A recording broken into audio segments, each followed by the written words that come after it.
Ya, seperti yang sudah sampaikan pada lain bahwa bulan ini adalah bulan Ramadan, mari kita bersyukur sekali lagi dan kita berdoa semoga tahun depan kita masih bisa menemui bulan Ramadan lagi, bulan yang maghfirah, penuh barokah dan sebagainya.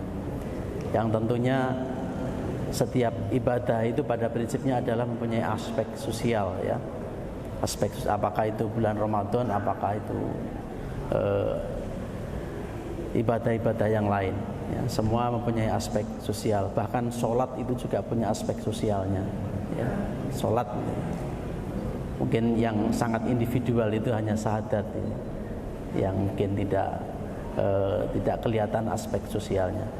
Tapi di bulan Ramadan ini adalah bulan yang luar biasa, ya, seperti diperintahkan dalam Al-Quran, gini, ya, jelas. Ya ayyuhalladzina amanu kutiba alaikumusiyam kama kutiba alal ladzina min qablikum la'allakum tattaqun. Ya. Wahai orang-orang yang beriman, diwajibkan atas kamu berpuasa sebagaimana diwajibkan atas orang sebelum kamu agar kamu bertakwa. Jadi esensinya puasa itu adalah meningkatkan ketakwaan, walaupun tafsirnya itu sangat banyak sekali bagaimana sih bentuk ketakwaan itu, ya. Karena memang tafsir atau makna itu ternyata itu lebih penting dari fakta, ya. Ya, seperti katakanlah faktanya Al-Quran di seluruh dunia itu ya satu, ya. Tapi tafsirnya sangat banyak sekali itu, ya. Jadi esensinya adalah agar kita meningkatkan ketakwaan. Ketakwaan itu adalah bagaimana kita beriman kepada Allah dan pada akhirnya kita percaya, beriman, kita akan kembali kepada Allah. Itu yang penting. Kita kembali kepada Allah, ya. Dan itu sebenarnya tujuan utama dari hidup, ya, yang kalau kita mau paham betul, ya. Jadi kita hidup itu tidak hanya sekedar bagaimana kita memperoleh apa yang kita cita-citakan. Nah, sebenarnya cita-cita yang paling betul, yang paling ideal itu adalah kembali kepada Allah, ya, dengan kondisi Islam, ya. Itu mungkin sedikit. Nah, terkait dengan bulan Ramadan tersebut juga disampaikan di Al-Baqarah ayat 85, ya, syahrul Ramadan alladzina unzila fihil Qur'an hudan linnasi wa bayyinati minal huda wal furqan, ya. Bahwa bulan Ramadan adalah bulan yang di dalamnya diturunkan Al-Qur'an, ya, sebagai petunjuk bagi manusia dan penjelasan-penjelasan mengenai petunjuk itu dan pembeda terhadap antara batil dan yang benar, antara yang benar dan batil. Dan ini adalah tentang konsep Al-Quran sebagai dokumen yang benar, ya. Dan iman itu adalah juga bagian dari dokumen atau istilah bagian dari konsep kebenaran. Orang beriman itu ya benar. Jadi kalau tentang konsep kebenaran, ada kebenaran fisik, kebenaran subjek, dan kebenaran iman, ya. Ya, iman itu adalah sebuah kebenaran. Al-Quran itu adalah sebuah kebenaran, dan itu adalah keyakinan tentang kebenaran, memastikan kebenaran atau kepastian tentang kebenaran, ya. Kembali kepada Allah, yakin kembali kepada Allah, yakin terhadap hari akhir, ya kan? Yakin terhadap hari pembalasan, itu adalah juga sebuah kebenaran. Kebenaran yang tidak bisa dilaksanakan. Nah, sebagai kita mengungkap sejarah bahwa puasa tahun ini adalah puasa yang ke 1444, ya, tahun 2003 ini. Nah, puasa itu diperintahkan istilahnya pada tahun 624 Masehi atau tahun kedua Hijriah. Jadi puasa itu, ibadah puasa itu adalah perintahnya adalah setelah Nabi Muhammad SAW hijrah ke Madinah. Nah, ini ditandai dengan dalam surat Madinah itu mayoritas disebut sebagai ya ayyuhalladzina amanu. Nah kalau yang ayat-ayat Makkiyah ya ayyuhan nas. Nah kalau di Makkiyah, ayat-ayat di Makkiyah itu lebih fokus pada ketauhidan, ya, ketauhidan atau istilahnya sholat lah. Konsep ketauhidan banyak perintahkan di ayat-ayat yang ada di Makkiyah. Nah di Madinah ini salah satunya adalah puasa, atau katakanlah banyak yang muamalah di sana. Itu kita kalau melihat aspek sejarah dari puasa, dan puasa itu ya menjadi penting karena di situ sebagai upaya untuk menahan hawa nafsu, ya kan? Itu yang paling penting. Seperti katakan hadis sebuah Nabi bahwa perang yang paling besar perang melawan hawa nafsu, bukan perang Badar atau perang yang lain, ya. Bahkan kalau sekarang ini ya kita sebenarnya juga berperang melawan hawa nafsu yang menggoda kita untuk menahan diri. Nah puasa itu adalah seperti itu, walaupun puasa itu sendiri adalah ibadah yang sangat batiniah, ya. Tidak ada unsur kelihatan fisiknya. Kalau sholat ya jelas dari takbir sampai salam. Kalau zakat jelas ada fisiknya, bayar zakat. Ibadah katakanlah naik haji jelas, ya kan, naik haji ada ibadah fisik bahkan mungkin, ya. Nah puasa ini justru ibadah yang sangat batiniah, ya. Puasa ibadah yang sangat rahasia, ya, misalkan saya teriak-teriak di sini puasa ini, nanti ke kamar habis itu makan ini kan tidak ada yang tahu gitu, ya. Atau ke ruangan makan minum sedikit kan nggak ada yang tahu. Ini benar-benar membutuhkan tingkat keimanan yang tinggi, ya, tentang puasa itu sendiri, ya.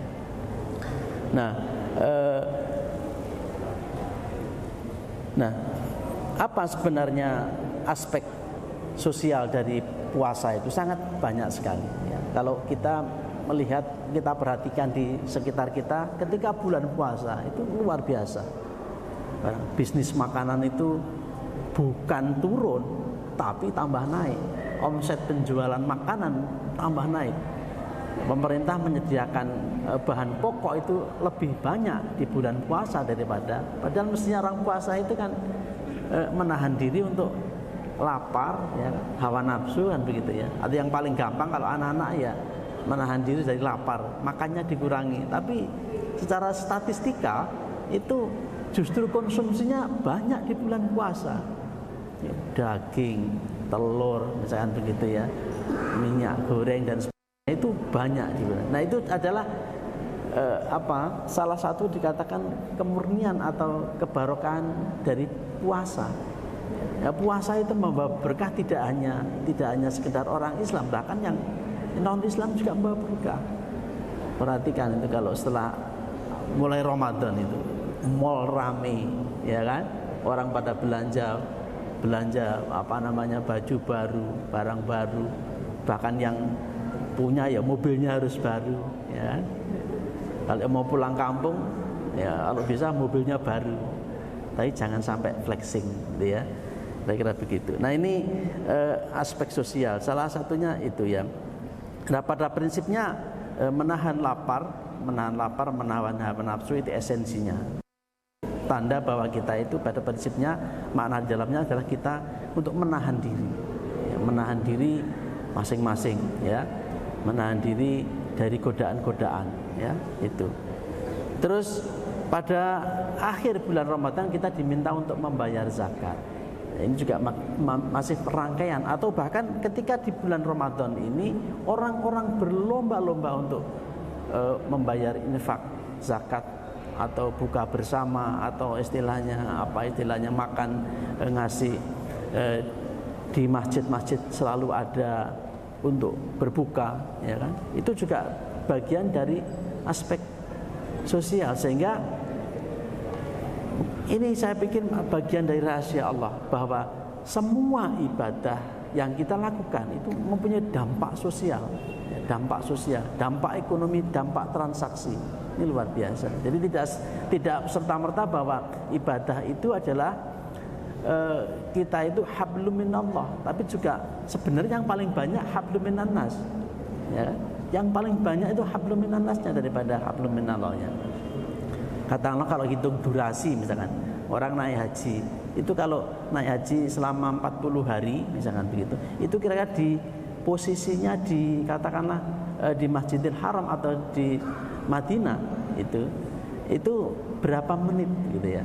Yang banyak apa? Banyak perjalanannya, biayanya banyak biaya perjalanan, pesawat, hotel, makan dan sebagainya. Itu juga dampak sosial dari ibadah, termasuk juga puasa ini kan, puasa ini juga punya dampak sosial yang berakhir periode kita bayar zakat ya, kita bayar zakat, tidak hanya sekedar zakat mal ya Bapak, pada jamaah sekalian, tolong pikirkan tentang menghitung kembali, tidak hanya zakat fitrah maksud saya, menghitung dengan benar zakat mal yang harus kita bayarkan, karena zakat itu bukan kewajiban tapi pasti dibayarkan.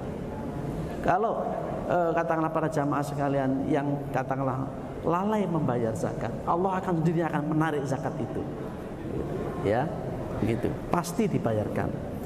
Nah, masuk itu. Ya.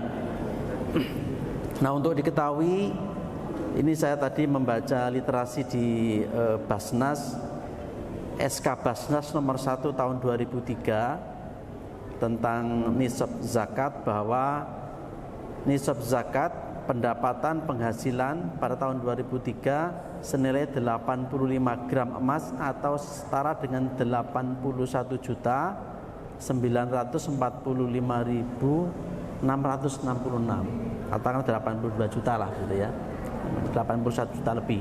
Nah, para jamaah sekalian mungkin perlu menghitung kembali pendapatannya berapa ya, pendapatannya berapa. Mulai katakanlah kalau yang dosen ya gaji, terus serdos, tunjangan dan sebagainya itu. Atau kalau yang paling gampang ya ini kan kita mesti ngurus SPT ya, lapor SPT. Nah di SPT itu kelihatan berapa yang kita peroleh, bahkan mungkin perlu ditambah, ya ditambah yang lain, pendapatan yang lain yang kita peroleh. Nah kalau sudah mencapai 81 juta atau di sini 82 juta kurang dikit, nah itu pastikan untuk membayar zakat sebesar 2,5%, tidak banyak ya, 2,5%. Mungkin yang sudah dipotong lazismu ya, kalau apa itu bisa dihitung, tapi syukur kalau bisa ditambah ya, jangan ngepas lah ya, 10.000 perlu dihitung ya dengan benar. Ini saya mengingatkan kepada para jamaah sekalian, terutama yang ini grupnya kan pegawai ya, pegawai Unmu, untuk menghitung apabila hartanya, pendapatan gajinya dan sebagainya, itu karena pegaji ya. Beda nanti kalau misalkan perusahaan, beda kalau misalkan pada pedagang, beda kalau misalkan punya tambak, itu nanti masing-masing punya nisab yang berbeda. Ini yang disampaikan di Basnas ini adalah terkait dengan pendapatan penghasilan dari usaha jasa ya. Kalau dosen, guru itu kan jasa ya, atau istilahnya itu ijaroh. Nah itu seperti itu. Nah kesemua itu yang merupakan rangkaian dari ibadah Ramadan tadi tentunya adalah yang pada esensinya adalah tentang sosialnya, adalah kembali kita lapar, bagaimana kita bisa merasakan kalau orang yang susah sedang tidak kesusahan. Orang susah tidak hanya sekedar orang yang miskin ya Bapak Ibu, orang kena bencana alam juga susah ya, kebakaran ya, terus kebanjiran, kena banjir bandang dan sebagainya, atau mungkin masuk tsunami atau gempa bumi, itu juga bagian dari orang-orang yang kesusahan, dan kita berkewajiban untuk membantu ya. Yang paling mudah ya kita lewat lazismu, yang paling mudah itu ya, yang paling mudah kita lewat lazismu untuk, atau juga banyak yang cara yang lain. Nah, jangan sampai kita nanti apa istilahnya, kita ikut golongannya orang-orang yang seperti yang difirmankan dalam surat Al-Lahab gitu ya. Tabat yada abi labi wa tab. ma aghna anhu maluhu wa ma kasab. Saya selana rong dzatal lahab wa mar'atu hamalatal hatab fi jidiha hablum min masad. Nah, ini sebenarnya adalah yang mungkin jarang kita sadari. Orang berbisnis, orang berusaha, orang pengen sukses itu lupa terhadap surat yang pendek ini, Al-Lahab. Ya, binasakah kedua tangan Abu Lahab dan benar-benar binasa dia. Ya, tidaklah berguna bagi harta apa yang dia usahakan. Ini contohnya yang ini Abu Lahab itu. Jadi apa yang kita usahakan itu bisa tidak berguna, ya kan? Bisa tidak. Kelak dia akan masuk ke dalam api yang bergejolak. Ya, dan begitu pula istrinya, pembawa kayu bakar yang menyebar fitnah. Nah, ini yang kalau kita merefleksikan dengan kondisi saat ini, yang 4 itu ya. Ini terutama ini, mohon maaf ini di sini ibu-ibu ini yang kena ini ya. Para ibu-ibu, para istri itu ya. Yang kalau kita lihat di media sosial atau di berita belakangan ini, yang rame-rame flexing itu adalah istri-istrinya pejabat. Ya. Laporan LHKPN-nya 1,8 miliar, tasnya 1,5 miliar. Tas istrinya yang buat flexing. Ya, flexing ya Bapak Ibu. Flexing itu adalah pamer. Ya, pamer ya, pamer bisa lewat mana aja. Sekarang media sosial itu sangat luar biasa. Apakah itu ya banyaklah media sosial, tidak mungkin tidak bisa sebutkan. Ya, flexing, foto dipamerkan, atau gampangannya kalau sekarang terkenal namanya update status, ya, update status. Dikit-dikit update status, dikit-dikit update status. Update statusnya banyak yang flexing, flexing jalan-jalan, flexing pakai tas apa ya? Tas mahal sekali. Tas Hermes kalau bahasa Inggrisnya. Kalau orang sini Hermes, ya kan? Itu yang jelas yang mampu adalah para orang-orang. Kalau memang benar-benar kaya dari yang halal itu tidak masalah, ya, tidak masalah. Dan memang idealnya seperti Utsman bin Affan, ya, semua hartanya atau sebagian hartanya untuk perjuangan kepada Allah. Saya yakin teman-teman yang ada Bapak Ibu sekalian atau para jamaah ini warga Muhammadiyah, ya, paham betul bahwa kita di Muhammadiyah mayoritas amal usahanya adalah yang paling pertama kata sosial, yatim piatu, kedua adalah kesehatan, yang ketiga adalah pendidikan. Ya, itu semua adalah merupakan lahan-lahan tempat ibadah. Fama khalaqtul jinna wal insa illa liya'budun. Semua tidak cipta manusia kecuali untuk beribadah kepada Allah. Sehingga sebenarnya kita diminta untuk beribadah itu mulai dari bangun pagi sampai pagi lagi. Jadi semoga kita bisa konsisten beribadah, ya, beribadah kepada Allah di semua aspek kegiatan kita, diniati dengan niat ibadah, ya. Jangan sampai kita mengejar harta atau pingin karena flexing, kelak dia akan masuk ke api yang bergelojak atau bergejolak atau masuk ke dalam neraka. Nah, ini kita di masa-masa seperti ini tetap ingat, ya, tetap ingat kepada Allah, ya, di bulan puasa terutama untuk menahan hawa nafsu, ya, mengingat kembali, menghitung kembali harta kita dan kita akan membayar zakat, tidak hanya sedikit zakat fitrah yang 2,5 atau 3 kilogram, tapi menghitung, yang paling penting adalah menghitung zakat mal, ya. Dengan konsepnya, harapan nas atau fikih atau nisabnya sudah jelas, ya. Saya yakin Bapak Ibu bisa menghitung dengan benar dan kita membayar zakat sebagai aspek sosial dari ibadah kita, terutama untuk menyempurnakan ibadah kita di bulan Ramadan. Kira-kira itu yang perlu saya sampaikan. Mohon maaf atas segala kekurangan. Kalau kesalahan insyaallah dari saya, dan kalau kebenaran insyaallah datangnya dari Allah. Kira-kira cukup sekian. Mohon maaf sekali lagi. Akhir kata, bila ada hidayah. Assalamualaikum warahmatullahi wabarakatuh.